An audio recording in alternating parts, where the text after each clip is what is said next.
Pastor Johnson. Tepuk tangan.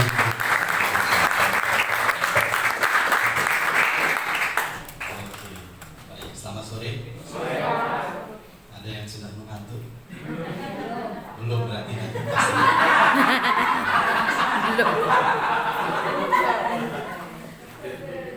Jadi sesi berbahaya. Mana mudah ke dunia lain. Oke, baik. Tapi enggak lah ya. Kita sudah dipenuhi dengan roh, penuhi dengan firman, dan juga dengan antusias. Saya masih orang yang sama tadi malam. Jadi melihatnya dengan senyuman lah. Jadi jangan melihatnya dengan tegang seolah-olah baru kali ini muncul. Baik, saya tadi malam menunggu WA dari Pastor Junisa untuk apa titipan. Saya bilang sama istri, ada di WA titipan. Karena saya lihat stoknya udah habis. Ini perlu apa? Tuntunan gitu. Rupanya nggak ada titipannya. Sampai tadi pagi, apa yang saya mau sampaikan ya? Terpaksa harus saya ulang lagi pesan tadi malam yang titipan pertama itu. Saya mulai dari situ aja. Jadi kita lanjutkanlah dari yang tadi malam, yaitu di kitab Galatia pasal yang ketiga. Di kitab Galatia pasal yang ketiga, ini perjalanan kita cukup panjang karena kita akan turun ke jurang madu. Tapi jangan khawatir, kita dibagi lagi. Jangan sampai baru judulnya sudah pulang kita karena takut ke jurang maut. Baik, nah ini dia, kita mulai dari sini. Kitab Galatia 3 pasal yang ke-14. Ada yang indah sekali dari firman ini. Ini yang disampaikan ke saya untuk kita terima bersama hari ini. Galatia 3 ayat 14 sudah sampai? Yes. Amin. Yesus Kristus telah membuat ini supaya melalui Dia berkat Abraham sampai kepada bangsa-bangsa lain, sehingga oleh iman kita menerima roh yang telah dijanjikan itu. Kalau kita lihat di situ ada kata berkat Abraham, supaya di dalam Dia, ini pasti di dalam Kristus, berkat Abraham. Dapatkah di situ? Ya. Sampai kepada bangsa-bangsa lainnya kita. Apa berkat Abraham? Dari ayat ini adalah roh yang telah dijanjikan. Itu dari ayat ini. Nah, kalau kita perhatikan lagi kalimat yang di atasnya, Yesus Kristus telah membuat ini. Kata ini itu apa, saudara? Kata ini itu apa? Membuat apa? Karena ini yang dikerjakan Yesus, sehingga kita menerima roh yang dijanjikan. Karena berkat Abraham bukan materi, tapi roh yang dijanjikan. Nah, Yesus melakukan apa? Karena di sini disebut Yesus Kristus telah membuat ini. Tanpa ini nggak mungkin roh itu sampai kepada kita. Bisa paham ya? Nah, apa rupanya yang dibuat Yesus? Itu ayat 13. Ayat 13-nya jangan heran ya. Ayat 13-nya jawabannya. Nah, di situ Kristus telah menebus kita dari kutuk hukum Taurat dengan jalan menjadi kutuk karena kita, sebab ada tertulis, terkutuklah orang yang digantung pada kayu salib. Jadi apa yang dibuat Yesus? Dia mati di kayu salib. Jadi Yesus mengerjakan ini. Apa itu? Dia mati di kayu salib supaya berkat itu sampai kepada kita, yang adalah roh yang dijanjikan. Nah, yang mau saya sampaikan begini, bagaimana proses atau kronologinya sampai roh itu bisa kita terima. Apa yang dikerjakan Yesus selama dia mati di kayu salib? Masih ingat tadi malam? Yesus yang ada sebelumnya sebagai firman di sorga. Kemudian inkarnasi firman menjadi daging, itu yang kedua. Yang ketiga, Yesus menjadi manusia biasa. Kemudian Yesus yang mati di kayu salib.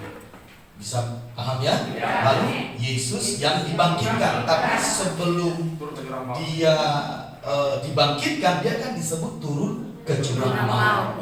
Nah, kita mau melihat perjalanan Yesus ini ke jurang maut, karena nanti dari situ kita akan tahu bagaimana roh itu bisa diberikan kepada kita. Mengapa perlu? Karena kalau tidak ada iman, bagaimana kita terima? Karena gak mungkin iman ada tanpa tahu. Gak mungkin. Gak mungkin percaya itu gak tahu. Percaya pasti karena tahu. Jadi waktu kita nanti percaya karena tahu, mudah untuk kita mengalami roh yang dijanjikan itu. Dan mudah untuk mengalami dimensi roh. Makanya nanti kita akan mulai mengerti bahwa dipenuhi roh, bekerja bersama roh. Tadi disampaikan bahwa generasi Kristus, generasi yang hidup di dalam roh, tidak hanya berdoa bahasa roh, karena itu terlalu hebat. Nah, ini yang harus kita pahami dulu kebenarannya, sehingga kita semakin mudah menghidupinya. Jadi Yesus turun ke jurang maut. Kita lihat perjalanannya. Mari kita buka dulu Lukas pasal 23 ayat 46. Lukas 23 ayat 46. Saya yakin kalau saudara menerima ini sebagai iman, kita akan luar biasa. Di dalam Kristus luar biasa. Karena fondasinya kokoh. Ayat 46 di situ disebutkan. Lalu Yesus berseru dengan suara nyaring, "Ya Bapa, ke dalam tanganmu kuserahkan nyawaku." Dan sesudah berkata demikian, ia menyerahkan nyawanya. Artinya mati kan? Pada saat Yesus mati, tubuhnya di mana? Di gua batu. Tapi rohnya kemana? Ini yang harus kita pahami. Kalau kita mengingat tadi malam, dia kan turun ke jurang maut. Padahal tubuhnya di gua batu. Tapi yang turun ke jurang maut apa? Rohnya. Yes. Namanya roh Yesus. Nah, lalu kita bertanya seperti ini, kemana roh Yesus itu pergi? Ke jurang maut? Bagaimana perjalanannya? Nah, ini yang mau kita lihat. Jadi tempat pertama yang dikunjungi oleh roh Yesus turun ke bawah atau ke jurang maut itu namanya Firdaus. Mari kita lihat ayatnya, yaitu di Lukas 23 ayat 43.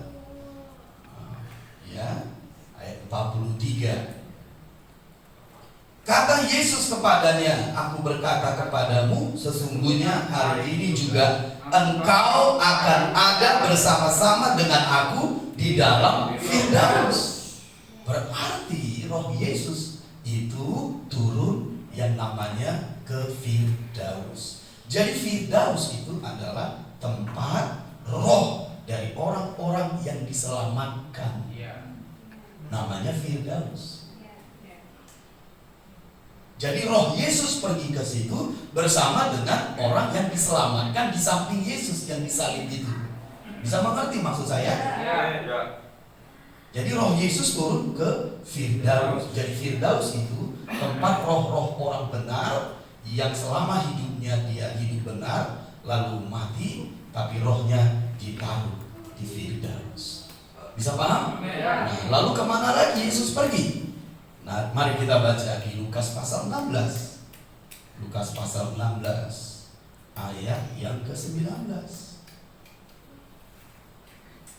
Ada seorang kaya yang selalu berpakaian jubah ungu dan kain halus, dan setiap hari ia bersukaria dalam kemewahan. Dan ada seorang pengemis bernama Lazarus, badannya penuh dengan borok, berbaring dekat pintu rumah orang kaya itu, dan ingin menghilangkan laparnya dengan apa yang jatuh dari meja orang kaya itu. Malah anjing-anjing datang menjilat boroknya. Kemudian matilah orang miskin itu, lalu dibawa oleh malaikat-malaikat ke pangkuan Abraham Nah lihat, Abraham itu orang benar. Berarti rohnya di mana? Bisa paham? Ya, lanjut dulu. Orang kaya itu juga mati lalu dikubur, dan sementara ia menderita sengsara di alam maut, ia memandang ke atas, dan dari jauh dilihatnya Abraham dan Lazarus duduk di bawahnya. Nah lihat, pada saat dua-duanya mati, tempat mereka beda. Satu di Firdaus, satu lagi di alam maut. Firdaus itu ada di atas. Berarti alam maut tempat orang kaya ini ada di bawah, karena dia melihat ke atas. Bisa paham? Nah, alam maut di situ garis bawahi, bahasa Yunaninya itu Hades. Iya, alam maut itu bahasa Yunaninya itu Hades, karena perjanjian baru ini ditulis bahasa Yunani. Ya, itu Hades. Jadi dari Firdaus turun lagi Yesus ke Hades. Jadi Hades itu tempat orang-orang, bukan, tempat roh-roh orang fasik kalau sudah mati dikumpulkan. Bisa paham? Namanya Hades. Nah, kalau kalian lanjutkan, karena penting bagi saya dulu untuk merombak kepercayaan yang salah di sekitar kita, ini dia. Coba perhatikan ya, karena sering sekali kita tertipu.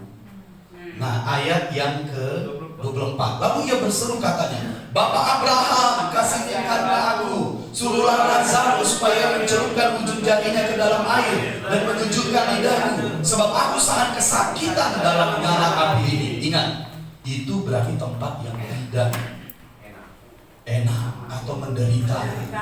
Ya. Nah, kalau kita baca lagi terus, ayat berapa sekarang? 25. Tetapi Abraham berkata kepada anak, anak, ingatlah bahwa engkau telah menerima segala yang baik sewaktu hidupmu, sedangkan Lazarus segala yang buruk. Sekarang ia mendapat hiburan dan engkau sangat menderita. Makanya harus hidup benar supaya ditaruh di Firdaus.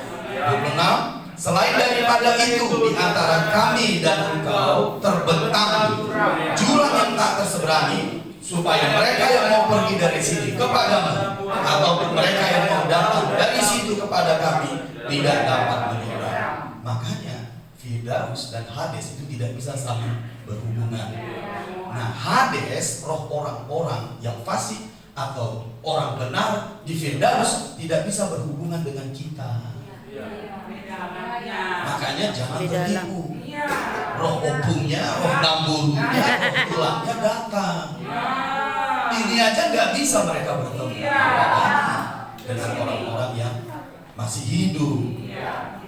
Bisa paham? Itu dicatat karena banyak sekali orang opungmunya, aku namburunya, nggak bisa. Mereka ditaruh di satu tempat yang nggak bisa boleh menyeberang. Firdaus ke Hades, Hades ke Firdaus. Atau roh orang yang mati ini banyak fasik, banyak benar, bisa keluar dan berhubungan dengan orang-orang yang lahirnya masih hidup. Nggak bisa. Siapa yang melakukan itu? Itu setan, itu roh jahat. Dia penipu sejak semula. Bisa paham? Nah, setelah di Hades, kemana lagi Yesus turun? Nah, ini yang harus kita pahami. Dia turun, ada yang lebih bawah dari Hades. Namanya ini, mari kita lihat di 1 Petrus. 1 Petrus pasal yang ketiga ayat 18. 1 Petrus 3 ayat 18. Sebab juga Kristus telah mati sekali untuk segala dosa kita, Ia yang benar untuk orang-orang yang tidak benar, supaya Ia membawa kita kepada Allah. Ia yang telah dibunuh dalam keadaannya sebagai manusia, tetapi yang telah dibangkitkan menurut roh. Dan di dalam roh itu juga Ia pergi memberitakan Injil kepada roh-roh orang yang di dalam penjara. Nah, siapa ini? Nah, diterangkan di 20, yaitu kepada roh-roh mereka yang dahulu pada waktu Nuh tidak taat kepada Allah, ketika Allah tetap menanti dengan sabar waktu Nuh sedang mempersiapkan bahteranya, di mana hanya sedikit, yaitu 8 orang yang diselamatkan oleh air bah itu. Nah, jadi Yesus turun ke sini karena orang-orang itu sudah mati ribuan tahun sebelumnya. Nah, mereka ditaruh di situ, ayat 19, penjara, garis bawahi kata penjara. Nah, penjara ini bahasa Yunaninya Tartarus. Jadi dari Firdaus ke Hades, ke Tartarus. Bisa paham? Itu bahasa Yunaninya Tartarus. Jadi Tartarus itu tempat roh-roh mereka di zaman Nuh ditaruh Tuhan di situ. Belajar kan? Makanya dia turun ke jurang maut. Ngapain? Ini harus kita pahami supaya kita tahu nanti bagaimana roh yang dijanjikan itu kita miliki. Bisa amin dulu. Jadi Yesus sudah ada, roh Yesus sudah ada di mana? Tartarus. Nah, lalu setelah Tartarus di bawahnya lagi apa? Ini yang kita sebut jurang maut. Nah, Wahyu pasal 20.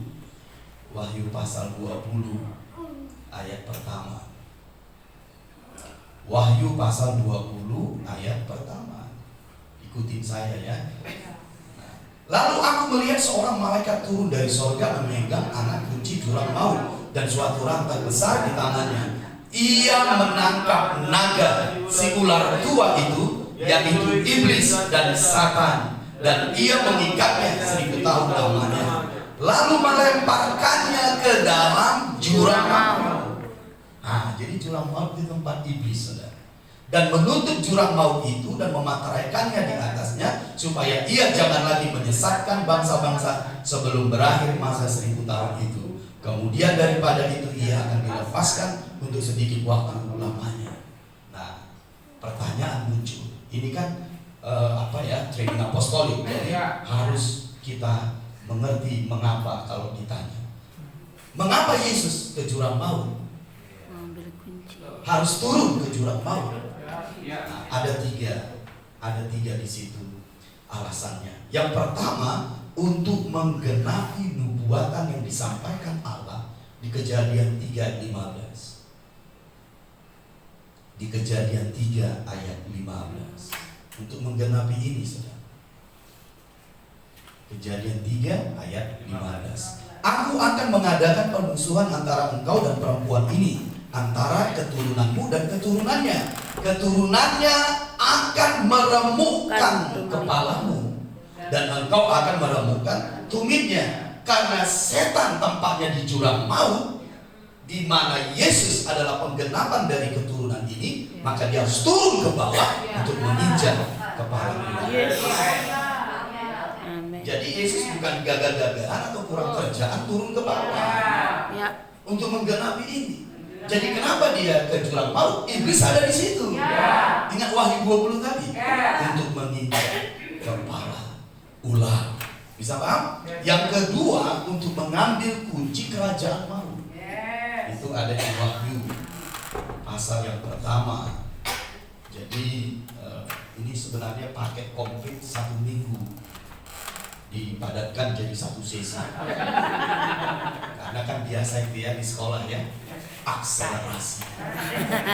Nanti diulanginya nggak bisa di sini karena panjang materi. Iya, itu dia kata Pastor Juniksan sistem blok. Nah, Wahyu 1 ayat 13. Bukan Wahyu 1 ayat 13. Itu di Wahyu 1 ayat yang ke ayat yang ke-17. Sudah?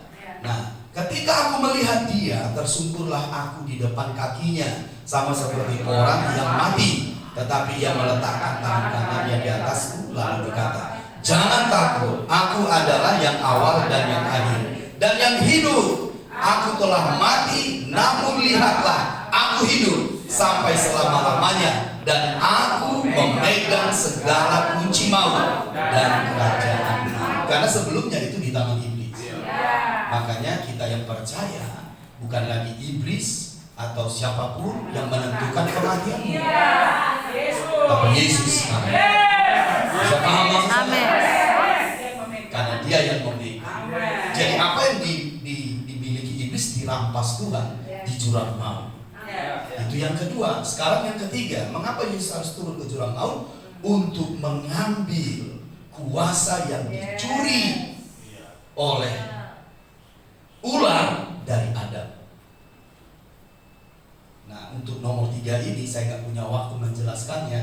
Saya mau pengen cepat-cepat naik aja ke atas. artinya bangkit. Terlalu lama di jurang maut juga kurang nyaman.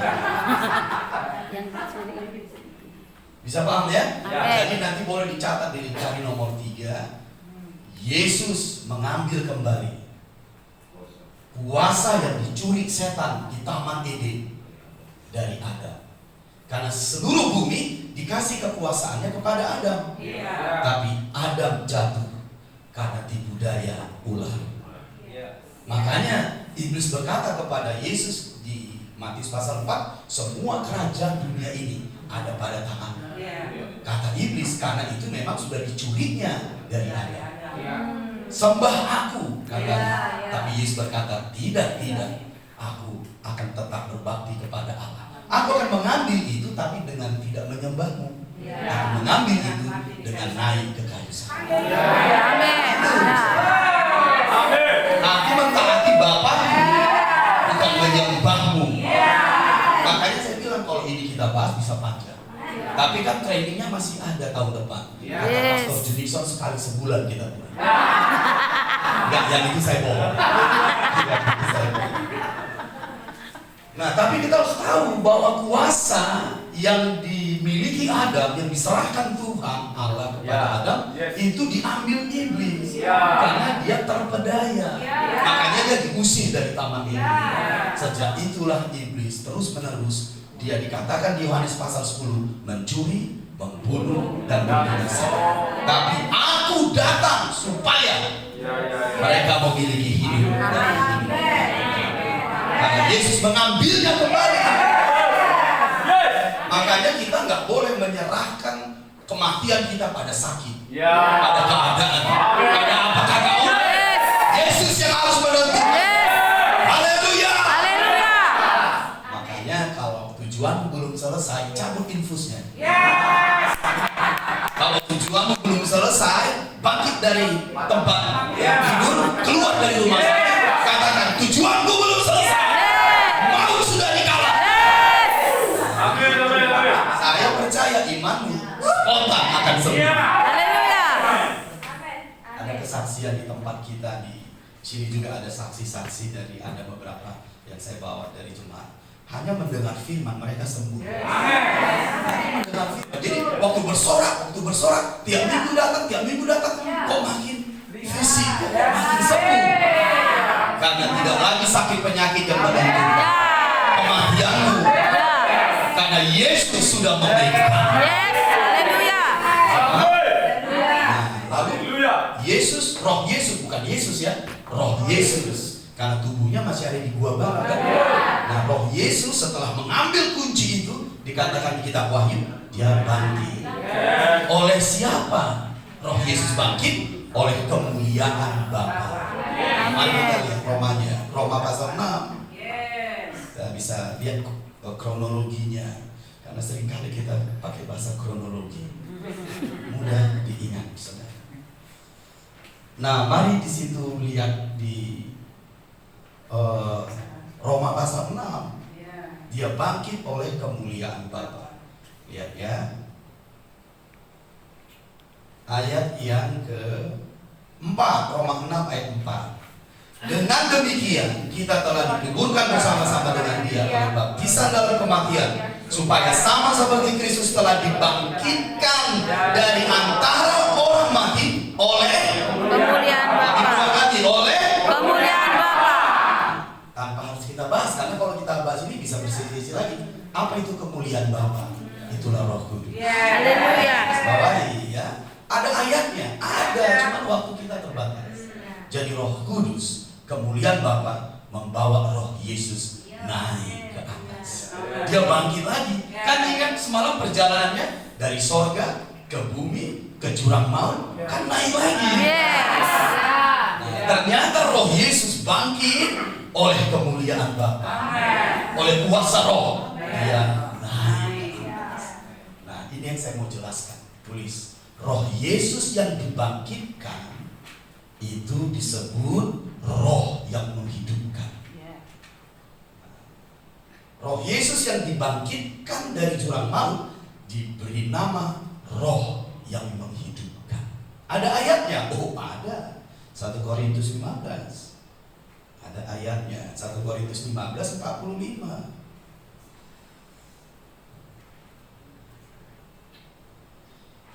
Seperti ada tertulis, manusia pertama Adam menjadi makhluk yang hidup, tetapi Adam yang akhir, ini Yesus tadi, udah, menjadi roh yang menghidupkan.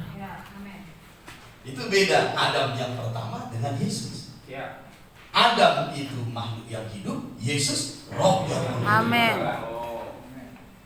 Mengapa dia disebut dengan roh yang menghidupkan? Karena dia dibangkitkan dari kematian. Bisa paham? Nah, waktu roh Yesus dibangkitkan sebagai roh yang menghidupkan, dia kemana pergi setelah itu? Ke gua batu. Makanya roh yang menghidupkan ini menghidupkan tubuh yang mati. Dia pulang ke tubuh yang sama. Jadi tubuh Yesus yang dibangkitkan itu tubuh yang sama. Makanya bisa dilihat tangannya berlubang kan? Mengapa tubuh yang sudah 3 hari itu bisa bangkit? Karena roh Yesus itu roh yang menghidupkan. Amin. Iya, dia jadi roh yang menghidupkan. Makanya tubuh Yesus bangkit lagi. Coba dulu compare 1 menit catatannya, nggak apa-apa ya? Nah, ini perjalanan Yesus dari kayu salib ke jurang maut ke gua batu. Nah, coba dapat nggak poin-poinnya? Ujungnya nanti apa, saudara? Kita menerima roh yang dijanjikan. Itu harus jelas iman kita, saudara. Jangan seperti semalam saya bilang, generasi Kristus, kamu generasi Kristus. Ya, enggak pasti sih om kan? Karena dia nggak tahu. Nah, nanti imannya katakan iman mudah digoncangkan. Kalau yang ku tahu, setengah-setengah. Harus komplit. Amin. Nah, sudah dicatat? Bukan sudah dicatat, sudah ditanya kanan kirinya. Nah, Yesus di kayu salib. Sudah, ayo kita mulai. Yesus di kayu salib. Nah, tubuhnya kemana? Gua batu. Ya, ke gua batu. Rohnya kemana? Ke bawah, ke alam maut. Pertama tempat yang dikunjunginya Firdaus. Tempat yang kedua Hades. Tempat yang ketiga Tartarus. Tempat yang keempat mereka nggak perlu lagi ada kembali ini pasal tahu semua mereka. Nah, jadi kalau ditanya kenapa Yesus harus terus ke jurang maut, ada 3 tadi. Oke? Lah, oleh kemuliaan Bapa, oleh Roh dia bangkit. Karena nggak mungkin dia tetap dalam maut. Dia dibangkitkan. Dia bukan lagi sebagai Yesus yang lama, tapi dia adalah roh yang menghidupkan. Setiap roh ini menyentuh tubuh yang mati, dia bangkit. Oke? Berarti Yesus yang ada di gua batu bangkit dengan tubuh yang sama. Makanya dia bisa dikenali kan? Oke, sampai sini bisa paham? Amin dulu 2 kali. Amin. Jadi Yesus sekarang sudah hidup, bangkit lagi. Ada tubuhnya, ada rohnya. Bisa begitu ya? Tanya, setelah itu kemana dia pergi? Dia setelah Yesus bangkit, dia pergi ke sorga. Bisa paham? Dia pergi ke sorga. Ngapain? Nah, ini yang mau kita baca. Yuk kita lihat dulu di Ibrani pasal 9.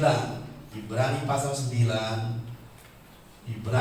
9 ayat 12. Nah, Yesus naik ke sorga untuk ini, saudara.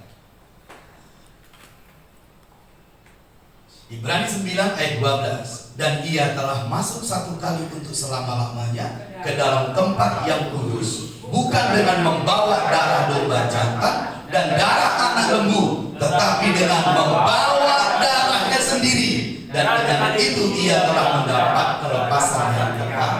Jadi dia naik ke sorga membawa darahnya sendiri. Nah, pertanyaan saya, kenapa dia membawa darahnya sendiri? Karena dia imam besar. Haleluya. Setiap orang di masa perjanjian lama, kalau dosanya mau dihapus, imam harus membawa darah itu ke ruang Maha Kudus. Tapi karena ini bukan lagi kemah suci Musa, tapi ini adalah sorga. Karena satu kali saja Yesus mati, maka dia membawa darahnya sebagai imam besar untuk mendamaikan kita dengan Bapa. Amin. Makanya tugasnya selesai. Bisa paham maksud saya? Nah, setelah dia selesai melakukan penyucian oleh darahnya sebagai imam besar, kemana lagi dia pergi? Ayo. Setelah itu dia turun ke bumi dan menunjukkan dirinya hidup 40 hari 40 malam. Harus jelas dong doktrinnya. Dia belum duduk di atas tahta ini. Dia turun lagi 40 hari 40 malam. Nah lihat coba ya. Mari kita lihat di Kisah pasal 1. Makanya ini training apostolik kita ini sebenarnya internasional, bukan internasional. Internasional. Ya ini hebat sudah. Nah lihat ya, Kisah Para Rasul ayat 1 sudah sampai. Hai Theophilus, dalam buku yang pertama aku menulis tentang segala sesuatu yang dikerjakan dan diajarkan Yesus sampai pada hari ia terangkat. Sebelum itu ia telah memberi perintahnya oleh Roh Kudus kepada rasul-rasul yang dipilihnya. Kepada mereka, kita baca bersama-sama. Kepada mereka ia menunjukkan dirinya setelah penderitaan selesai, dan dengan banyak tanda ia membuktikan bahwa ia hidup. Sebab selama 40 hari ia berulang-ulang menampakkan diri dan berbicara kepada mereka tentang kerajaan Allah. Amin. Jadi setelah dia mendamaikan kita dengan Bapa dengan membawa darahnya sendiri, dia turun lagi dan menunjukkan aku bangkit, aku hidup selama-lamanya. Nah ini yang krusial, pandangan saya, katakan krusial. Krusial. Selama 40 hari dia menunjukkan dirinya hidup. Apa yang dikerjakan Yesus selain menjelaskan tentang kerajaan Allah, ini yang dikerjakannya. Nah, kita mau sampai ke intinya. Yohanes pasal 20. Yohanes pasal 20 ayat yang ke-22. Yohanes 20 ayat 22.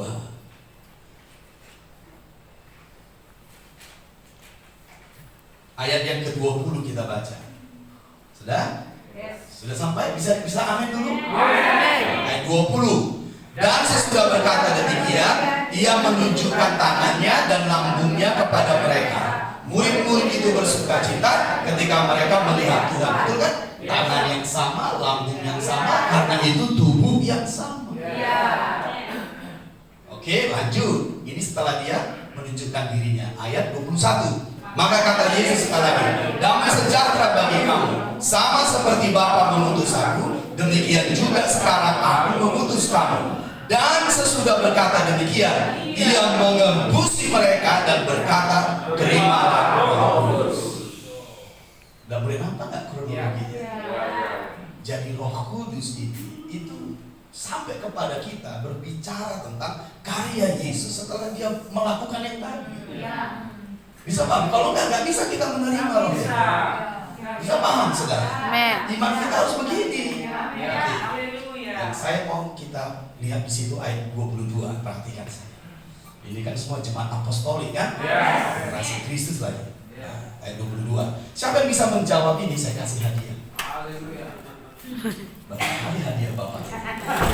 Itulah, saya murahan. Senang aja kan. Ayat 22, coba yuk kita baca bersama-sama. 2 ya. Dan sesudah berkata demikian, ia mengembusi mereka dan berkata, terimalah Roh Kudus. Kalau yang dimaksud Yesus ini Roh Kudus, maka Roh Kudus di Kisah 1 ayat 8 itu Roh Kudus yang mana? Karena di Kisah 1 ayat 8 atau di Kisah 2, Roh Kudus kan turun dalam menggali api. Apa bedanya dengan Roh Kudus yang ini? Coba.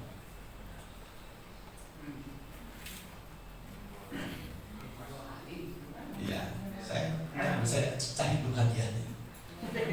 Serius kasih hadiah.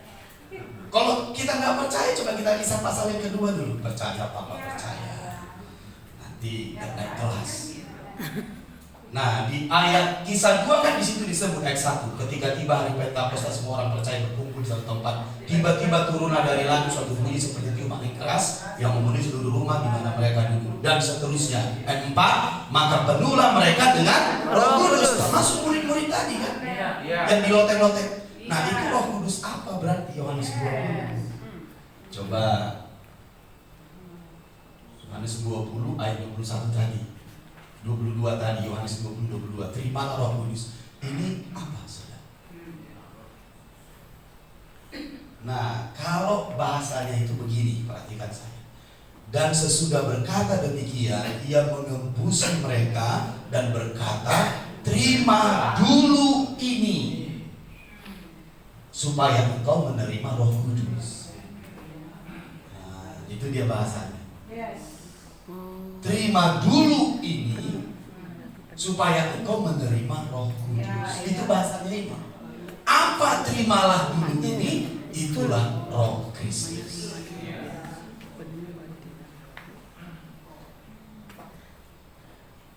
Itulah Roh Kristus. Oke. Saya tambah satu lagi, setelah itu kita exercise dulu badannya. Oke ya, tubuhnya. Karena perlu dong ya. Semuanya pengajarannya mungkin baru-baru, saudara. Sekarang ayat 22. Kita baca lagi bersama-sama. Dan sesudah berkata demikian, ia mengembusi mereka dan berkata, terimalah dulu ini, supaya engkau menerima Roh Kudus. Jadi Roh Kristus dulu yang kita terima, baru kita bisa dipenuhi oleh Roh Kudus.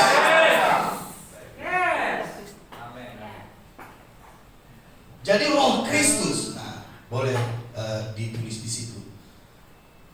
Ciptaan yang baru, artinya rohku baru. Karena tubuh kita kan masih lama. Nah, jadi ciptaan baru, rohku diciptakan baru. Amin. Namanya Roh Kristus.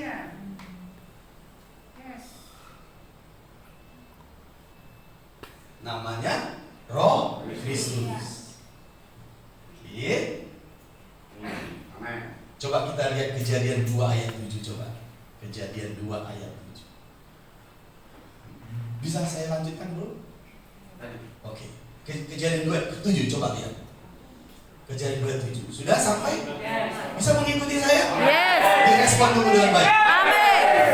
Ya, Kejadian 2:7.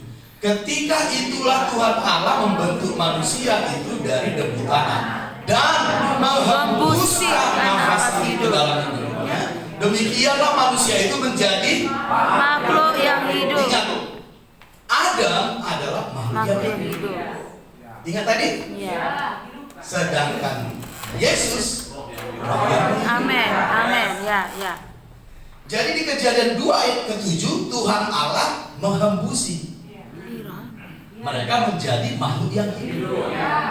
Berarti Yesus yang di Yohanes juga menghembusi sehingga mereka menjadi ciptaan yang baru. Ya. Makanya kita gak datang dari Adam, kita datang dari Yesus. Yes. Tapi yang diciptakan baru itu kan kita sering kan berkata begini, Roh yang menghidup. siapa yang ada dalam Kristus, ia adalah ciptaan yang baru, yang lama sudah berlalu, sesungguhnya yang baru. Nah, yang baru itu apa? Roh Kristus. Yes. Bisa mengikuti? Amin. Nah, mungkin kan bertanya seperti ini. Tapi kan yang di Yohanes 20 itu Yesus. Sedangkan yang di sini kan Tuhan Allah. Nah, Yesus yang di Yohanes 20 itu ketika dia bangkit, dia juga Tuhan Allah. Ya. Dari mana saya tahu? Dari mana kita tahu? Kita kembali coba. Yohanes 20. Makanya dia menghembusi juga. Gitu.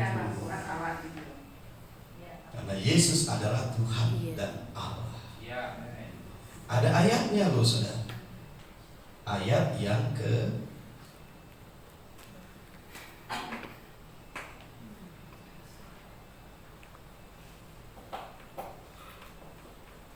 ayat yang ke-27, Yohanes 20:27. Kemudian ia berkata kepada Thomas, taruhlah jarimu di sini dan lihatlah tanganku, ulurkanlah tanganmu dan cucukkan ke dalam lambungku Dan jangan engkau tidak percaya lagi, melainkan percaya. Ayat 28 kita baca. Thomas menjawab dia, ya Tuhanku dan Allahku. Berarti Yesus yang dibangkitkan itu Tuhan Allah. Amin. Kalau Tuhan Allah menghembusi, berarti dia menciptakan.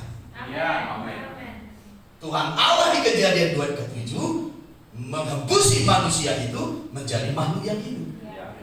Tuhan Allah yaitu Yesus di Yohanes 20, dia menghembusi kita menjadi ciptaan yang baru. Karena fisik kita sama, tapi roh kita yang ciptaan baru disebut roh Kristus.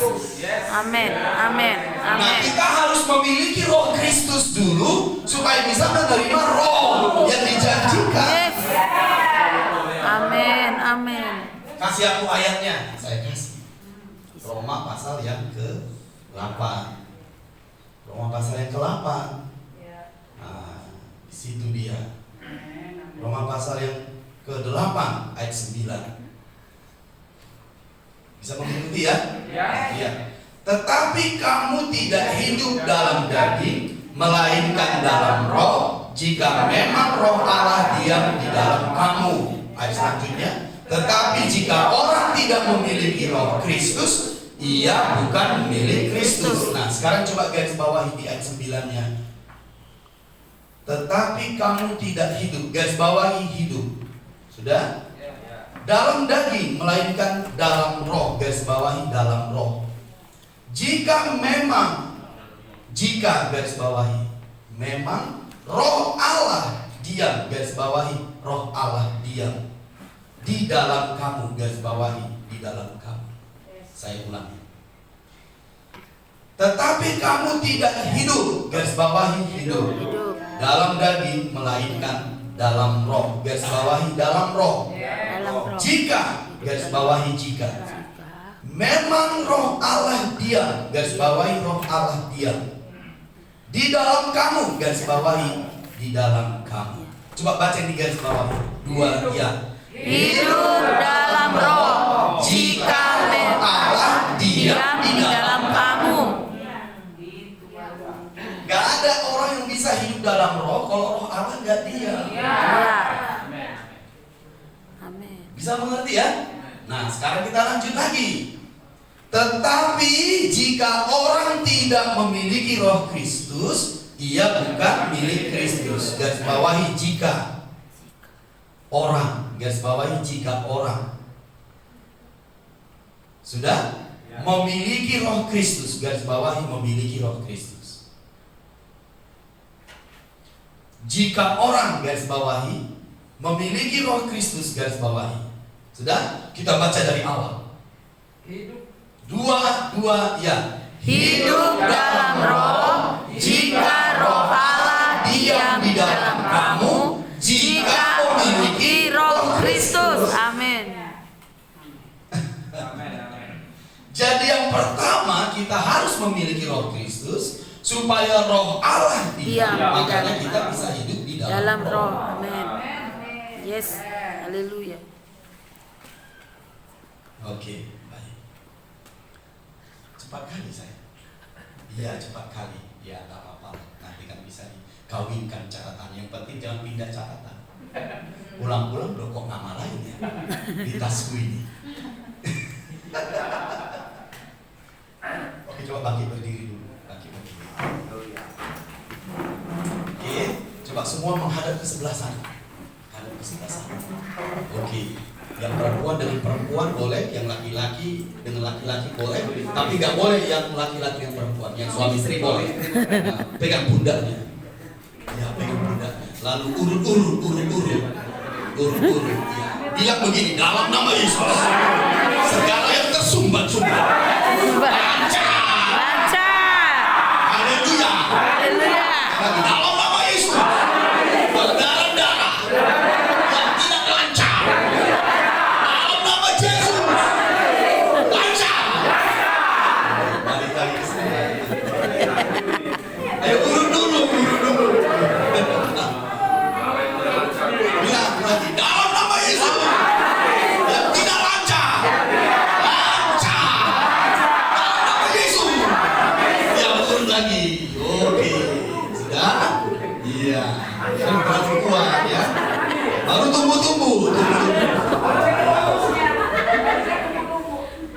Balik lagi, tunggu lagi. Jangan buat kali ya, jangan kesempatan. Ini saatnya aku melakukan. Jangan. Sudah? Sekarang hadap kemari. Nah, mulai gini. Ya. Amin 3 kali. 1, 2, 3. Amin, amin, amin. Beri tepuk tangan. Sekarang dulu, saya kasih waktu 1 menit dulu mengulangnya. Gak break 1 menit dulu. Bisa ya bro ya? Karena ini masih baru. Kalau nanti perlu dilihat catatan yang lain boleh.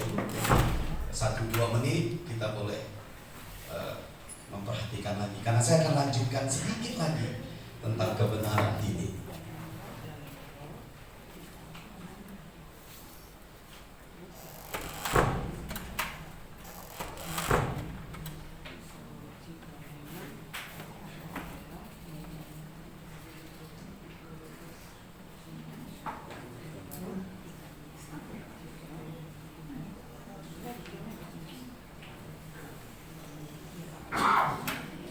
Jadi bisa nggak generasi Kristus itu tidak memiliki roh Kristus? Bisa.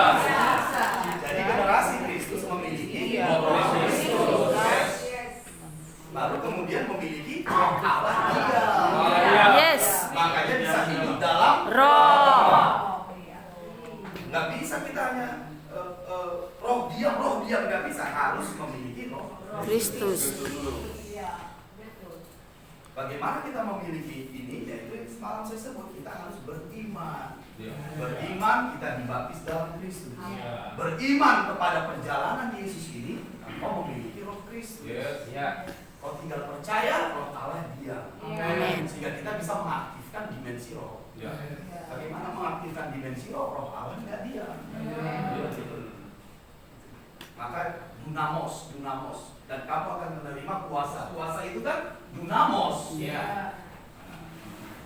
Tapi kan Roh Kudus harus tinggal dulu. Iya, betul. Jadi kita ini memiliki roh Kristus. Amin. Ini tambahan, tapi pelototin saya, biar saya kasih tahu. Dalam diri Yesus yang pertama dibangkitkan, roh atau tubuhnya? Roh kan? Baru kemudian Tubuh. kita juga begitu. Yes. Yang pertama ciptaan baru apa? Roh kita, baru tubuhmu yang baru. Amin, amin. Yes. Ketika Yesus datang kedua kali, tubuhmu diubah kan? Makanya roh kita dulu yang dibangkitkan, baru tubuh kita. Sama seperti Yesus, rohnya dulu, baru tubuhnya. Tepuk tangan dulu. Ini namanya doktrin apostolik dasar. Inilah iman para jemaat mula-mula di kitab Kisah.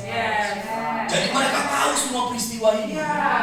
Kita kan hanya tahu banyakan percaya kematian Yesus, kebangkitan Yesus, dan Natal kan. Natal bulan 12, bulan 3 dan bulan 4 kematian, kemudian kebangkitan, baru pencurahan roh.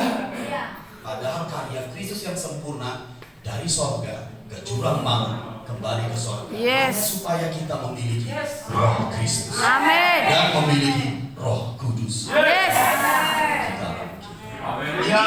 Ini padahal masih dasar loh. Padahal ini baru kita tahu. Karena kenapa? Ya kita kan generasi Kristus. Amin. Makanya di sini. Haleluya. Mau yang lebih hebat lagi? Jadi siapa di sini generasi Kristus? Amin. Karena kau memiliki roh Kristus. Amin. Kau memiliki roh Allah. Ya. Dan kau bisa hidup di dalam roh. Amin, amin, amin. Itu karena roh Kristus. Jadi chipnya itu roh Kristus. Selama ada chip, kau bisa menangkap sinyal Allah. Jadi roh Kristus itu adalah rohmu. Yes. Jadi roh Kristus itu rohmu. Ya. Itu roh Kristus. Rohmu yang diciptakan baru itu namanya roh Kristus. Amin. Jangan dipisahkan. Ya. Rohmu ya roh Kristus. Nah, beri aku ayatnya, saya berikan. Roma 8 lagi ayat 10. Jadi kita harus percaya roh Kristus adalah rohku. Amin. Kenapa begitu? Karena Yesus menghidupkannya, menghembuskannya, karena dia roh yang menghidupkan. Nah, lihat di situ ayat Roma 8 ayat 10. Sudah? Siap untuk ini? Ya. Tetapi jika adalah Yesus, masa dia di dalam hatimu? Coba baca coba. Jika Kristus ada di dalam kamu, ya Yesus kan duduk di tahta, bukan di dalam hati. Jadi Kristus di sini ya roh Kristus. Yes. Yang itu yang di ayat 9. Jika orang tidak memiliki roh Kristus, ia bukan milik Kristus. Jadi Kristus di dalammu itu roh Kristus. Yes. Bukan Yesus dalam wujud fisik. Ya, tapi kadang orang menyebut Yesus di dalam hatiku. Ya boleh-boleh saja. Karena roh Kristus yang di dalammu itu lahir dari Yesus. Ya. Makanya nggak apa-apa orang juga menyebut Yesus di dalam hatiku. Tapi sebenarnya itu adalah roh Kristus. Sudah paham di sini? Nah, sekarang kita lanjutkan. Ini yang indah sekali. Indah.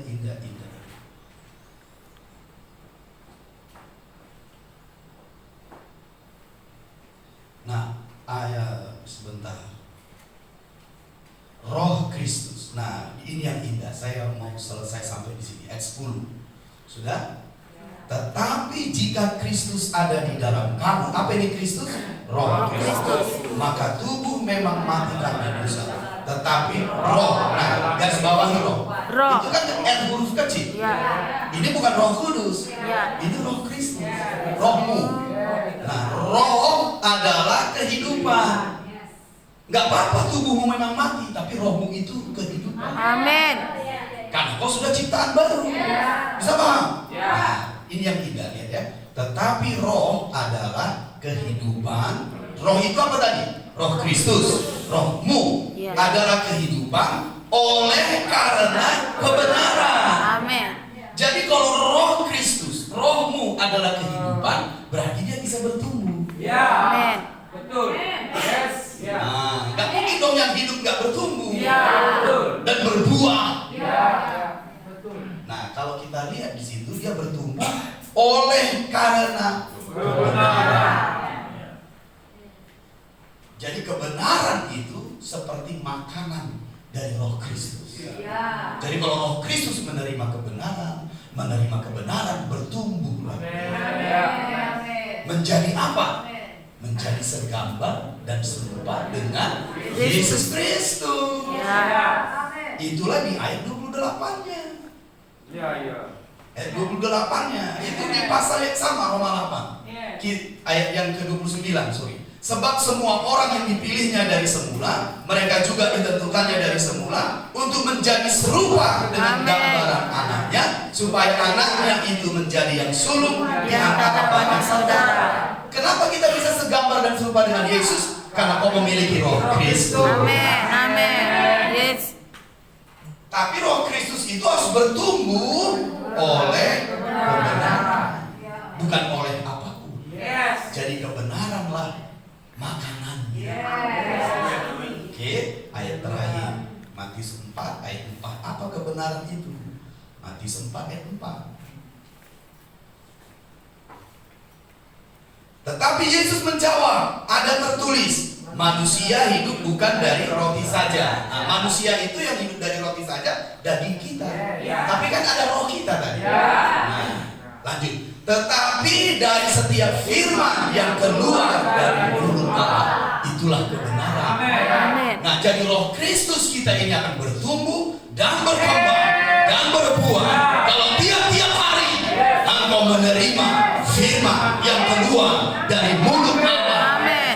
Namanya kebenaran. Amin. Jadi bukan firman tertulis. Makanya banyak orang punya pengetahuan kan, nggak bertumbuh-tumbuh kan? Karena makanan roh Kristus itu firman yang keluar dari mulut Allah, namanya kebenaran. Kalau kita jelaskan lagi ini panjang lagi nanti sesinya. Nanti biar nanti goncang aja barunya Pastor Judison buat lagi lah supaya kita bisa paham apa kebenaran itu. Karena rohku harus bertumbuh kan? Amin. Bertumbuh, berkembang, berbuah.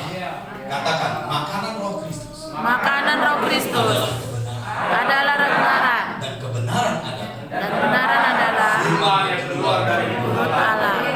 Yesus berfirman, Yes. akulah jalan Akulah jalan dan kebenaran dan kebenaran dan hidup. dan hidup. Beri tepuk tangan.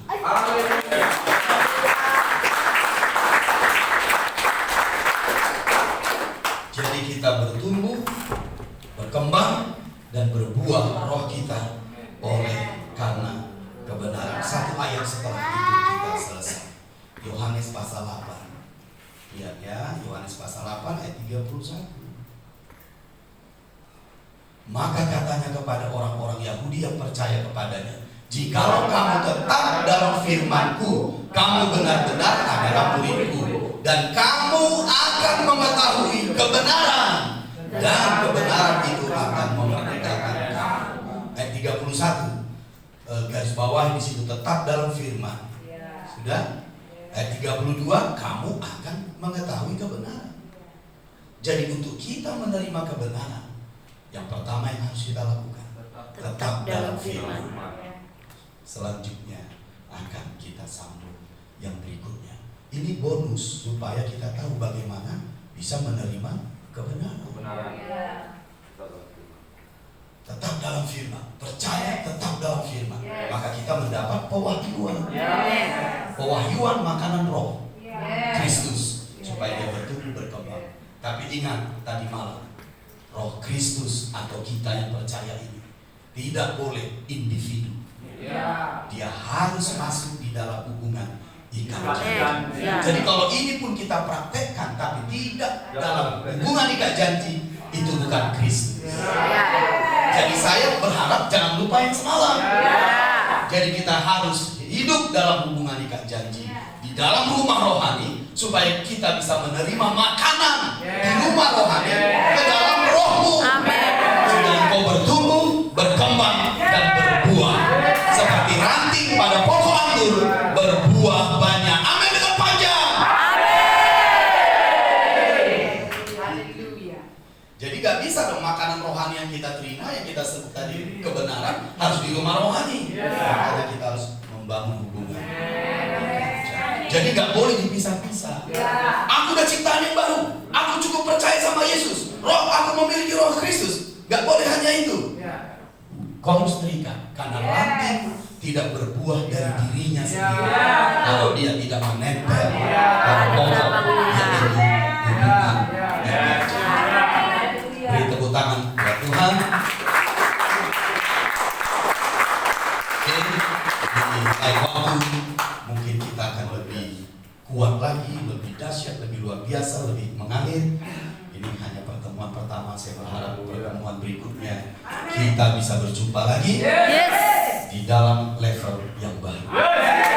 Saya mau berdoa untuk kalian dulu, memberkati kalian. Amin. Oke, mari angkat tangan kalian. Yakobo sakabah. Ya Rabbah, syukur. Haleluya, haleluya.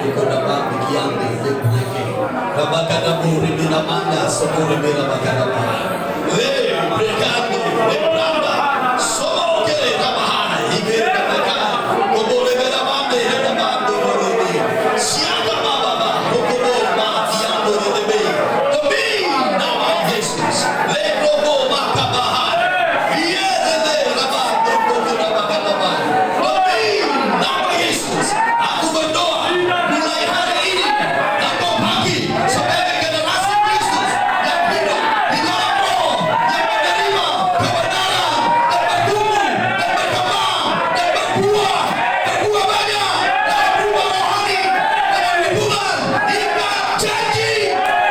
Engkau akan menyaksikan hidupmu yang sebenarnya, hidup yang sudah ditulis dalam buku kehidupan bahwa engkau sudah ada sebelum dunia dijadikan, dan Ia mau engkau dinyatakan di muka bumi supaya semua bangsa diberkati oleh hidupmu, oleh Kristus. Semua bangsa diberkati. Engkau adalah generasi Kristus. Berdoa lagi dalam roh.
mulai hari ini engkau yang percaya tidak akan pernah lagi menurun, tidak ada pernah lagi turun, tapi engkau akan selalu bangkit, selalu menyala, selalu bergairah, sebab engkau terang dunia, terang di sekolahmu, terang di keluargamu, terang di kotamu.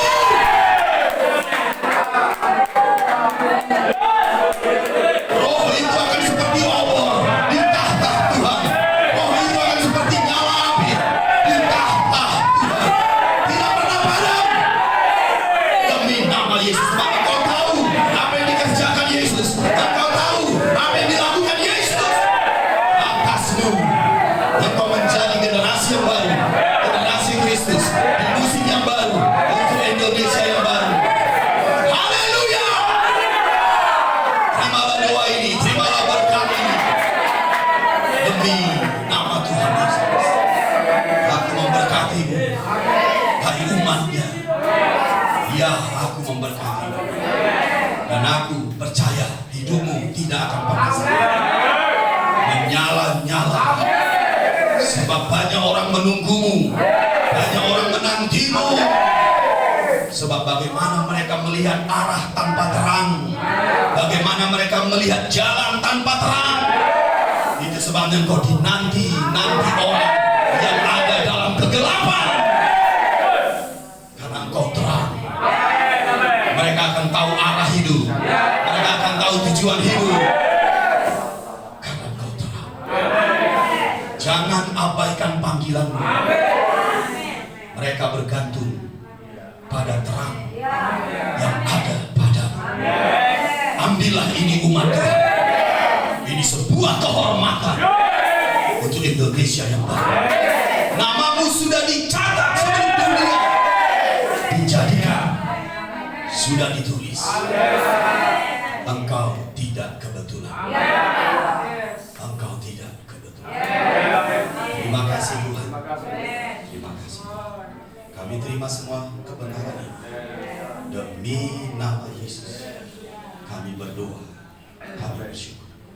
Kita yang percaya, kita yang diberkati, sama-sama berkata amin.